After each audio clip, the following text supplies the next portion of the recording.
I have swam around this topic for a while, but now is the time to reveal all. The tea is being spilled. Keep your noses out. The most I've been paid for a brand deal is...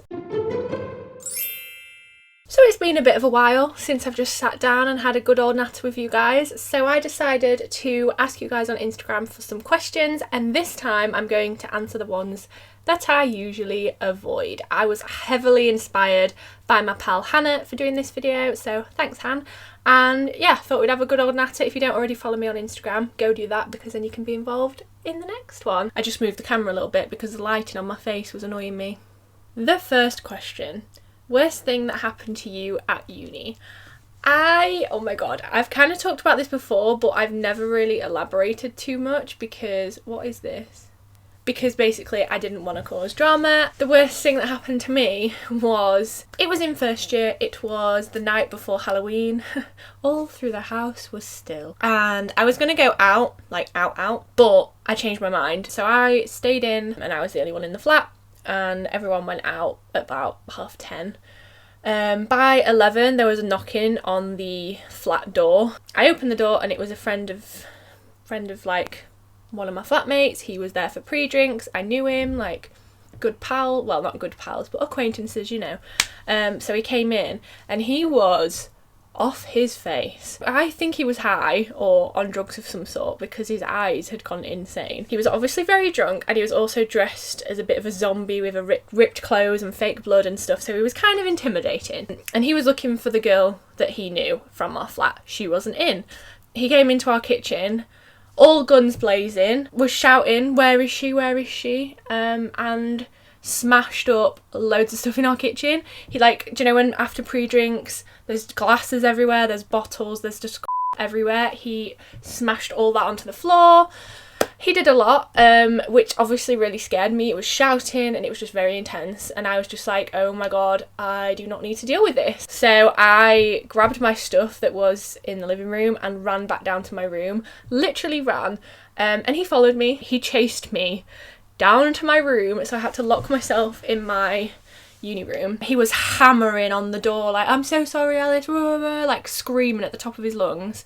I was in my bedroom in like pretty much my underwear, like pyjamas, panicking because there's this drunk, probably drugged up guy who I barely know hammering on my bedroom door like at the top of his lungs, and I could hear him smashing things around in the flat and in the corridor, and I was like, what is going on, what do I do? So I was like frantically like trashing my own bedroom, trying to find some contact details for like the security in our accommodation, and eventually I found it, and this very skinny weedy looking guy came, and by the time he got here the guy that was causing the chaos had like ran off and gone to someone else's flat, so they put out a big old hunt for him.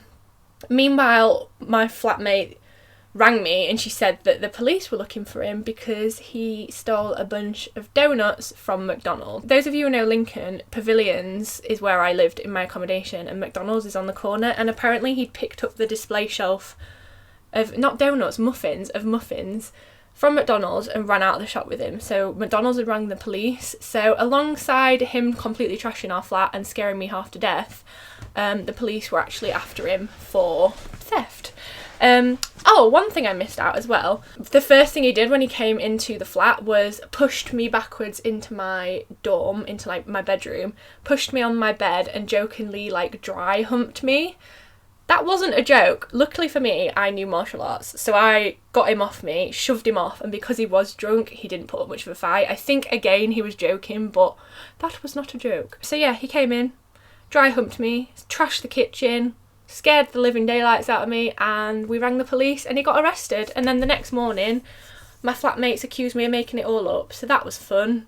Don't get me wrong, uni got considerably better after that day. I actually ended up moving out of that flat, and it was a great decision. Another question about the worst thing: what's the worst client commission experience you've had? I saw this question earlier and I was trying to think, and to be honest, I've not really had a bad experience, like nothing, like no one's really paid me late. The irony once is that my ex-boyfriend hired me to do a job when he was my ex, like we'd already broken up at this point, and he paid me late, or his friend paid me late, so I had to chase that up, which was super awkward. But that's not necessarily bad, that happens all the time. I don't know, the one thing that stands out to me was when I did a job for free as a part of my like uni degree. One of the departments wanted a poster making, so I got nominated for it. And oh my god, they were so picky. Honestly, it was for like a degree show or something, and I had to put photos in this thing, and I did it and it looked amazing. I was very happy with it, my tutor was happy with it. But the person who wanted it doing was just the most picky person in the world. Don't get me wrong, I'm alright with people being picky. I like it when people know what they want, but she completely changed what she wanted, and she changed it like a couple of hours before it was due to go to print, so I had to like drop everything to fix it, which was a bit of a faff. But yeah, luckily I've actually been quite good with my clients, which I'm very happy about. Along the same theme, how much do you earn per month by graphic designing? This is really difficult to summarise because every single month it's different. For example, this month I am doing 2 projects, small projects, and from those I have earned £120. So it's not much at all. I said in this video that most of my income comes from YouTube, so it's like AdSense and brand deals and stuff. That's where my money comes from. At the minute, my graphic design stuff is a bit of like a hobby still, which I quite like because I like having something that I don't need to rely on, you know. But yeah, it differs every single month, so that's a hard question to answer, and I don't know the answer myself, to be honest. And I feel like if I kept an eye on it too much, I'd start obsessing over the numbers, and that's when it becomes unhealthy, and that's when it isn't fun anymore. Longest time you've gone without sex? Just thinking about the fact that my parents are going to watch this video.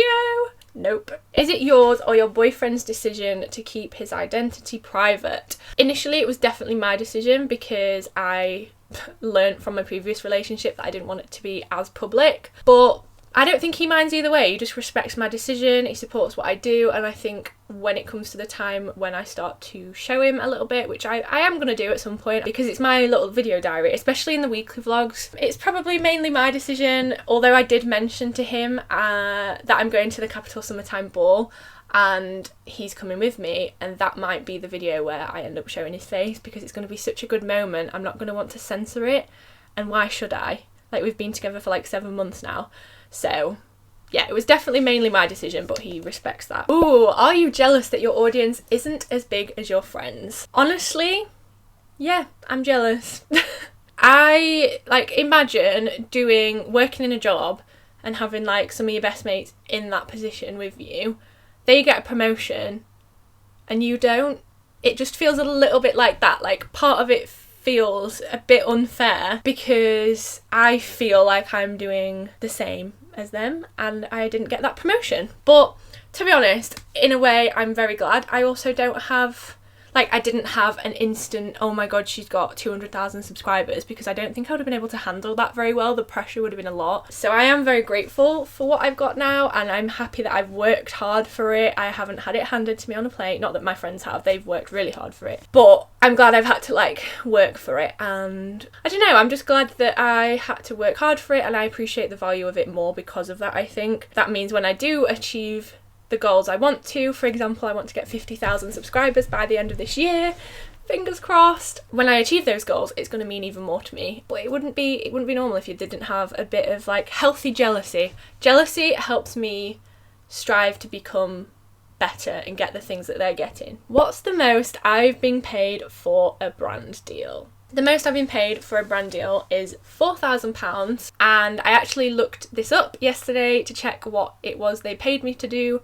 So it was 6 videos on my channel, 6 videos and a day of filming on their channel, and 6 social media mentions. So basically when my videos went up, I needed to share them.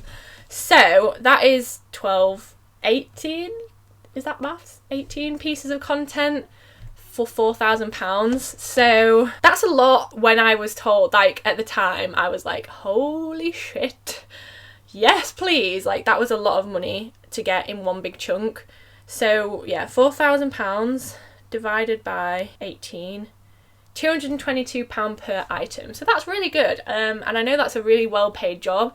It was a job that lasted over like maybe like 7 or 8 months. So again, split that up into months, not that much, but yeah, £4,000. I think that's pretty good, and I was buzzing about that. Why did you really break up with your ex? I have swam around this topic for a while, but now is the time to reveal all. Basically, we didn't suit as well as we thought. I think we jumped into it all guns blazing. We rushed into things. We were very quick to say I love you, and all the feelings were on the table very, very quickly. Putting it down to the very basics, we were just so different, like different in personality, different in lifestyle, we'd been brought up differently, like there was too many things that we were different in. To be honest, I really can't think of what we had in common other than the fact that we were kind of semi-creative together.